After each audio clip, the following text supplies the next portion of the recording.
நீங்கள் பார்க்குற இந்த ஃபோட்டோ தான் இப்போ வந்து வேர்ல்டு லெவலில் வந்து ட்ரெண்டிங்கில் இருக்குது. குழந்தைங்கள்ட்ட என்ன சொல்லி வளர்க்குறோமோ அது வந்து பிற்காலத்தில் நிகழும் அப்படிங்கிறதுக்கான ஒரு எடுத்துக்காட்டு இந்த புகைப்படம் 2007ஆம் ஆண்டு எடுக்கப்பட்டது. இன்னைக்கு ஃபிஃபா வேர்ல்டு கப் நடக்குது. ஃபைனல் மேட்ச்சில் வந்து ஸ்பெயினும் நடப்பு சாம்பியன் அர்ஜென்டினாவும் வந்து மோதுறாங்க. இதில் மெஸ்ஸிக்கு எதிராக வந்து மோதக்கூடிய ஒரு முக்கிய வீரர்கள் அந்த குழந்தையும் இருக்காரு. லாமின் யமால் 2007ஆம் ஆண்டு ஒரு குலுக்கல் முறையில் ஒரு போட்டி நடத்தப்படுது. யூனிசெஃப் நிறுவனம் இந்த போட்டி நடத்துகிறாங்க. ஃபுட்பால் பிளேயர்ஸ் கூட நீங்கள் ஃபோட்டோ எடுத்துக்கலாம். குலுக்கல் முறையில் தேர்ந்தெடுக்கப்பட்டு அந்த ஃபோட்டோ எடுக்கப்படுது. அதில் வந்து இந்த குழந்தையாக இருந்தது தான் லாமின் யமால். இப்போ வந்து ஸ்பெயின் வந்து ஃபைனலுக்கு வந்திருக்கிறதுக்கு ஒரு முக்கிய நபராக வந்து இவர் இருக்கார். இன்னைக்கு நேருக்கு நேர் மோதுறாங்க.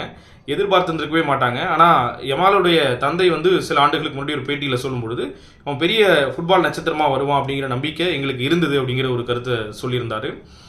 5இல் வளையாதது 50இல் வளையாது, விளையும் பயிர் முளையிலேயே தெரியும் அப்படின்லாம் சொல்லுவாங்கள்ல, அதுக்கான ஒரு எடுத்துக்காட்டு தான் இது.